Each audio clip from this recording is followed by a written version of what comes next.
Dos tráileres en llamas, un tren estrellándose contra un bloqueo a 70 kilómetros por hora y un hombre con pasaporte americano dando las órdenes desde adentro de una propiedad en Caleras, Tecomán, mientras el dron de la Secretaría de la Defensa llevaba 96 minutos sobrevolando su techo sin que él lo supiera. Eso es lo que los noticieros te mostraron esta noche.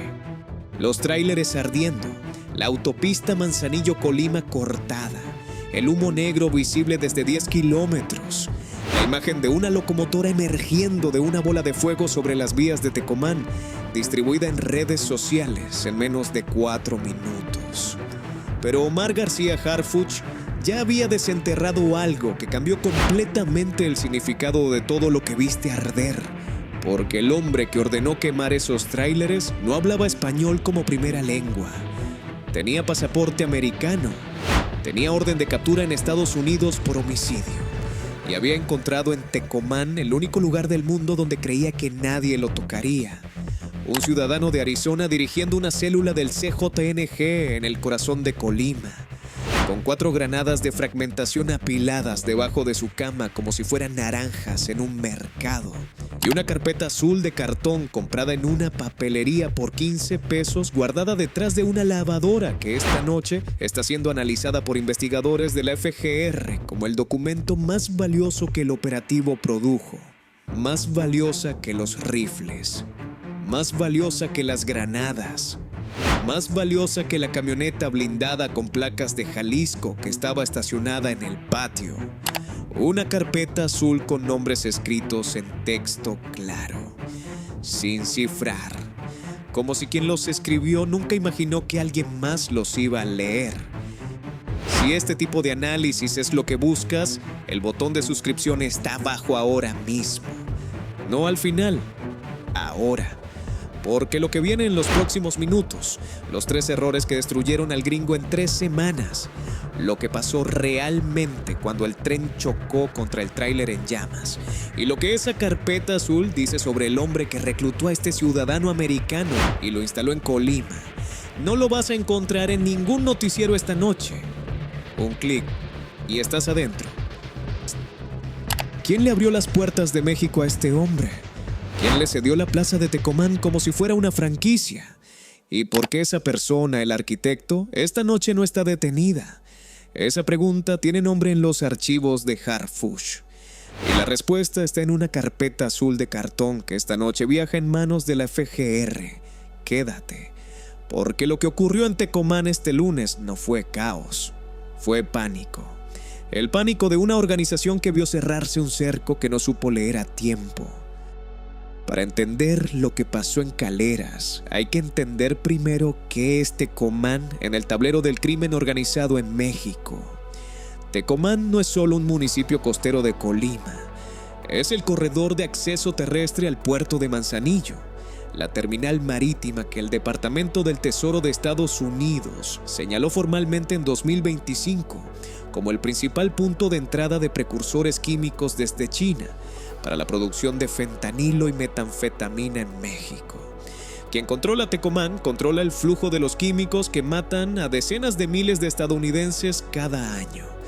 En ese tablero operaba el gringo, no como traficante, como algo más peligroso que eso. Su célula en Tecomán era una célula de contención. Su función no era traficar, sino garantizar que nadie interrumpiera el tráfico. Intimidación, bloqueos, ejecuciones selectivas cuando era necesario. Y al frente de esa célula, un hombre con 30 y tantos años, complexión delgada, pasaporte del estado de Arizona, que había cruzado la frontera hacia México huyendo de una orden de captura por homicidio emitida en su propio país. Arizona lo buscaba. México, creía él, nunca lo encontraría.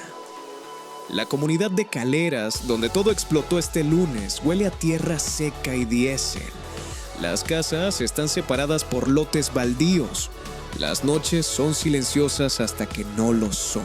Es exactamente el tipo de lugar donde alguien que no quiere ser encontrado decide echar raíces. El gringo echó raíces. Y eso fue su primer error. Los errores que lo destruyeron no empezaron el lunes. Empezaron semanas antes. Y cada uno de ellos pareció en su momento una decisión inteligente. El primero lo cometió 3 semanas antes del operativo. Dentro de la célula había tensión.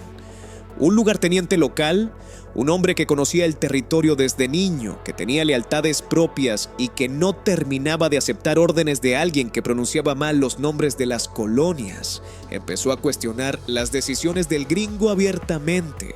En cualquier organización eso es un problema. En el CJNG es un problema que se resuelve de una sola manera.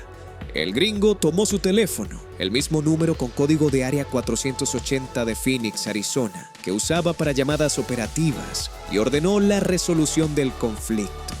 La llamada duró 4 minutos con 32 segundos. Pareció inteligente. Demostró autoridad.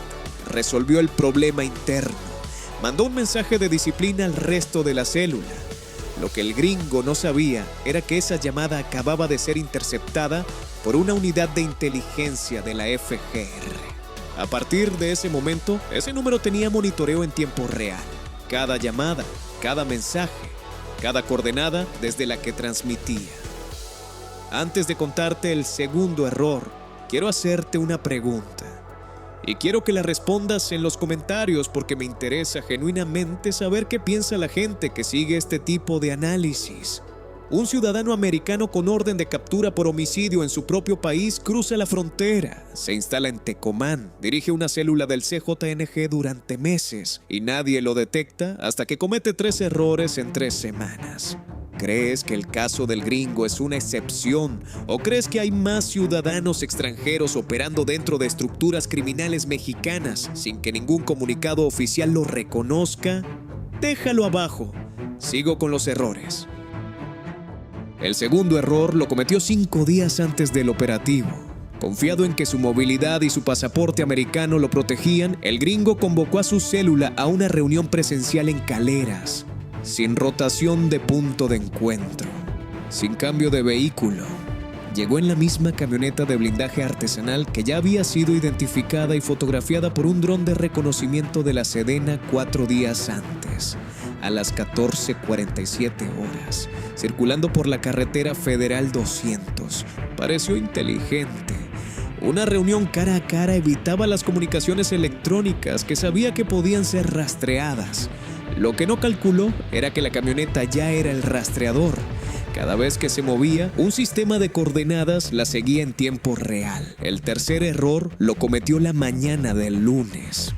Cuando la policía investigadora de la FGE respondió al reporte del 911 en las inmediaciones de Caleras, el gringo tomó una decisión que en su lógica tenía toda la coherencia del mundo: atacar. Un golpe directo contra los agentes los haría retroceder, compraría tiempo y mandaría el mensaje de que esa zona tenía costo de entrada. Era la táctica que había funcionado antes en territorios donde la autoridad no regresa después del primer enfrentamiento. Lo que el gringo no sabía era que esa agresión era exactamente el detonador jurídico que las instituciones federales necesitaban para activar el protocolo de despliegue total. Marina, Defensa Nacional, Guardia Nacional, sin restricción de procedimiento. Disparar contra los agentes no compró tiempo. Firmó su propia captura en suelo mexicano. A las 23:14 horas del domingo, mientras el gringo revisaba su teléfono en la oscuridad de una habitación en Caleras, la primera columna de vehículos sin identificación se movió desde un punto de concentración en el municipio de Armería. Sin sirenas, sin luces de emergencia, velocidad de patrulla ordinaria para no levantar polvo en las carreteras de terracería que conectan las comunidades del corredor costero. El dron llevaba ya 96 minutos sobrevolando la zona cuando los primeros elementos de la Guardia Nacional tomaron posiciones en los accesos norte y sur de la comunidad. Altitud de operación, 400 metros. Modo de visión, térmico. En la pantalla del operador, los cuerpos humanos brillaban en naranja sobre el fondo azul de la madrugada. 6 firmas térmicas activas en el perímetro de la propiedad objetivo. 2 en el exterior parados. 4 adentro en diferentes estados de movimiento. Una de esas firmas, la que se movía de una habitación a otra con una cadencia que los analistas identificaron como patrón de insomnio bajo estrés, era el gringo. No dormía. Algo le decía que esa noche no era igual a las otras. Pero mientras revisaba su teléfono en la oscuridad, el cerco ya estaba completo. 4 puntos de bloqueo en los accesos vehiculares. 2 unidades de la Marina posicionadas a 200 metros del flanco oeste. Un equipo de la Policía Investigadora en el punto de origen del reporte. Una unidad de la Defensa Nacional con capacidad de intervención rápida. Motor encendido, lista para cortar cualquier ruta de escape hacia Manzanillo. A las 0:47 horas, el comandante del operativo transmitió 2 palabras al canal encriptado: cerco completo. Afuera todo parecía normal. Adentro ya era demasiado tarde. A las 0:52 horas del lunes 26 de mayo, el primer equipo cruzó el punto de entrada de la comunidad de Caleras. Los 2 elementos que el dron había identificado en el exterior abrieron fuego en cuanto detectaron el movimiento. Uno quedó sin vida en el lugar. El segundo intentó replegarse hacia el interior. No llegó. Adentro, el gringo activó el protocolo de emergencia de la célula. La instrucción era simple: bloquear todas las rutas de acceso a Tecomán, quemar lo que fuera necesario, crear caos visible que obligara a las autoridades a dispersar fuerzas. Tráileres de carga pesada fueron interceptados en la autopista Manzanillo-Colima. Sus conductores, amenazados a punta de arma, abandonaron las cabinas. Los vehículos fueron incendiados. Una columna de humo negro de 15 metros de altura se levantó sobre la autopista a la altura de la gasolinera El Llano, visible desde 10 kilómetros de distancia. Un segundo tráiler fue arrastrado hasta las vías del tren y posicionado transversalmente sobre los rieles. El bloqueo que en el pasado había funcionado para cortar el corredor ferroviario Manzanillo-Mexicali durante horas. Lo que nadie calculó fue el timing. El tren intermodal Manzanillo-Mexicali, cargado con contenedores industriales, venía a velocidad de ruta. El maquinista activó frenos de emergencia a 200 metros de distancia. No fue suficiente. El impacto fue a 70 kilómetros por hora. El tráiler en llamas fue desplazado 40 metros sobre las vías. No hubo descarrilamiento. No hubo heridos en el tren. Pero la imagen, una locomotora emergiendo de una bola de fuego sobre las vías de Tecomán, se distribuyó en redes sociales en menos de 4 minutos. Eso fue exactamente lo que el gringo quería: el caos como distracción. El protocolo de bloqueos no dispersó las fuerzas federales, las multiplicó. La Defensa Nacional activó unidades adicionales desde el corredor sur. La Guardia Nacional cerró los accesos a Tecomán desde 3 puntos simultáneos.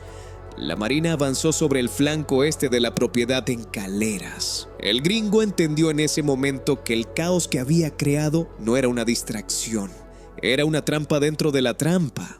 Al activar el protocolo de emergencia, había expuesto a toda su red simultáneamente. La entrada al inmueble fue en formación táctica de 4 elementos. Puerta principal, sin negociación, sin anuncio previo. El gringo estaba en la habitación del fondo, sin arma en la mano. La había dejado sobre la cama cuando escuchó la puerta principal ceder. Lo encontraron de pie con la espalda contra la pared, mirando el teléfono en su mano como si todavía esperara que alguien respondiera a la llamada que había hecho 30 segundos antes. Nadie respondió. Lo redujeron al piso en 4 segundos. Esposas. Identificación. Y en ese momento uno de los agentes sacó del bolsillo delantero de su pantalón un objeto pequeño. Un rectángulo de plástico de 8.5 centímetros con su foto, con su nombre completo, con su dirección en un suburbio de Phoenix, Arizona.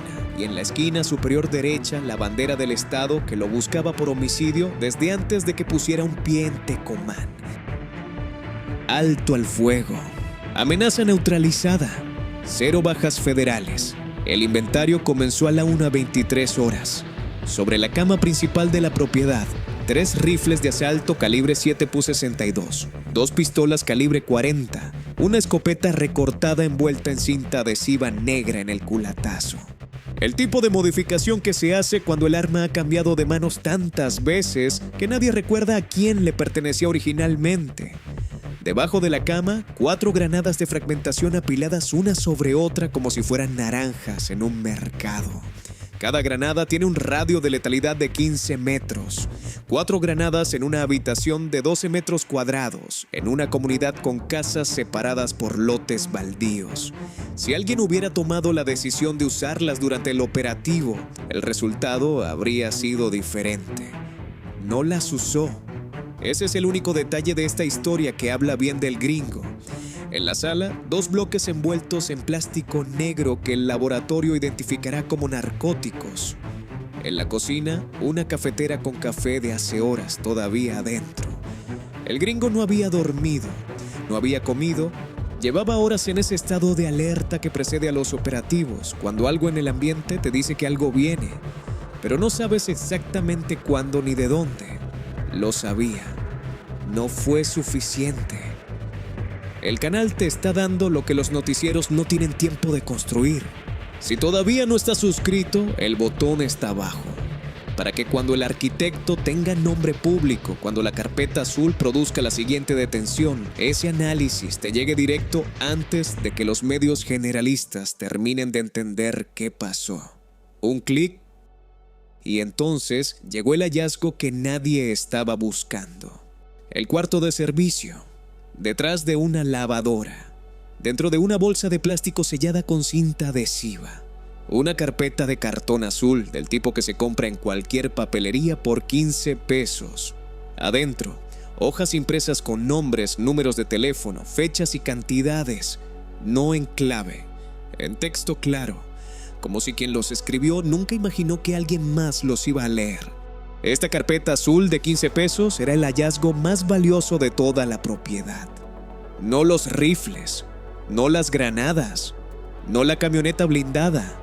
Lo más valioso no brillaba. Y en esa carpeta aparece un nombre. El nombre del hombre que reclutó a este ciudadano americano, lo cruzó al sur de la frontera y le cedió la plaza de Tecomán como territorio de contención mientras él movía precursores químicos a través del puerto de Manzanillo. Alguien lo trajo, alguien le abrió la puerta, alguien le cedió la plaza como si fuera una franquicia. Y ese alguien, el arquitecto, esta noche no está detenido. La declaración de Harfuch después del operativo tenía 4 oraciones. Las instituciones actuaron de forma coordinada y eficiente. Harfuch no menciona ninguna institución por nombre. Le está diciendo a cada corporación que participó que el éxito fue colectivo y que el crédito se distribuye. Eso tiene un propósito: garantizar que la coordinación que funcionó esta vez vuelva a funcionar la próxima.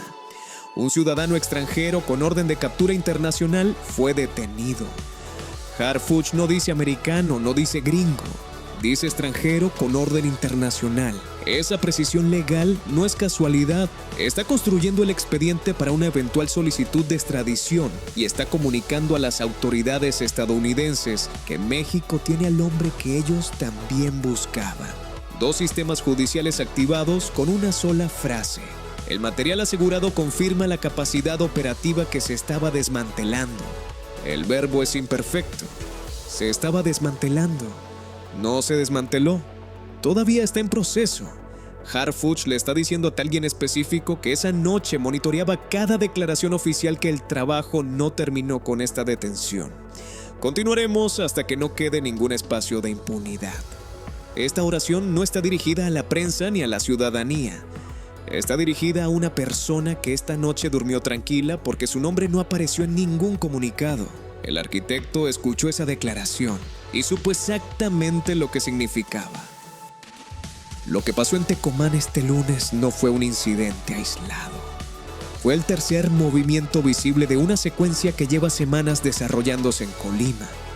El 14 de mayo, 12 días antes del operativo en Caleras, el secretario de Seguridad de Colima confirmó la muerte de un objetivo de alta prioridad conocido como Huesos durante un operativo en la capital estatal.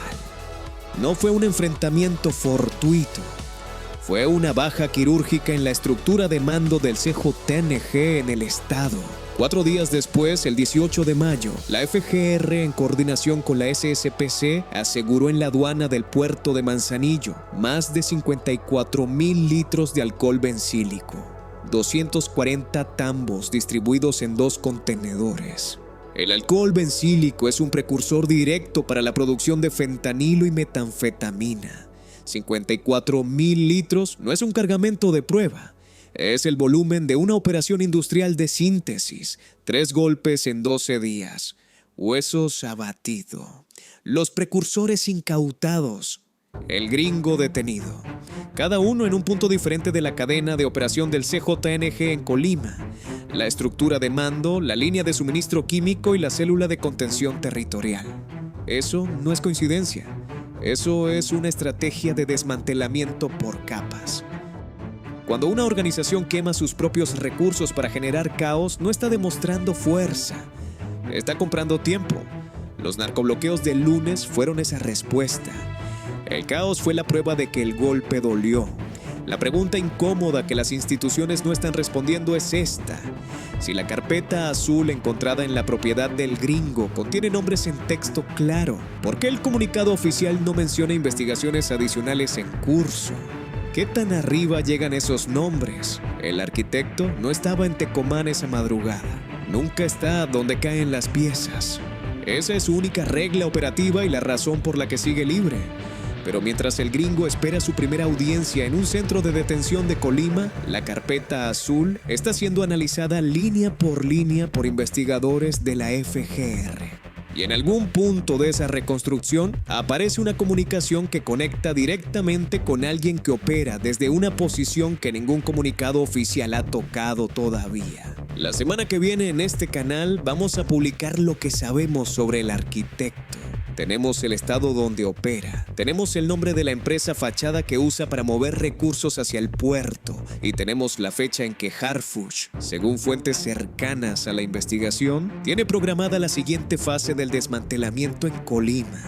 El gringo ya cayó, pero el hombre que le abrió las puertas de Colima, el que le dio la plaza, el que lo usó como escudo mientras movía precursores por Manzanillo, ese hombre esta noche duerme tranquilo.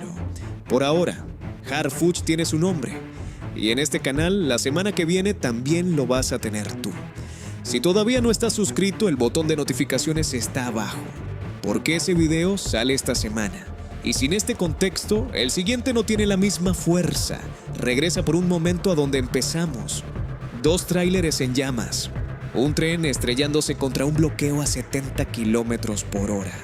Y un hombre con pasaporte americano dando las órdenes desde adentro. Eso es lo que viste en los noticieros. Ahora sabes lo que había detrás. Un ciudadano de Arizona que huyó de una orden de captura por homicidio y encontró en Tecomán lo que creía que era su zona de impunidad perfecta. 3 errores cometidos en 3 semanas que cerraron el cerco antes de que él pudiera verlo. Y una carpeta azul de cartón comprada por 15 pesos que esta noche está siendo analizada como el documento más valioso que el operativo de Caleras produjo. No los rifles, no las granadas, no la camioneta blindada. Una carpeta azul con nombres escritos a mano. En algún lugar de Colima esta noche, el arquitecto está leyendo los mismos comunicados que tú, calculando lo que se perdió, evaluando qué tan cerca llegó el cerco, preguntándose si la carpeta azul tiene suficiente para que su nombre aparezca en el siguiente operativo. Esa pregunta ya tiene respuesta en los archivos de Harfuch. La semana que viene la tiene aquí también.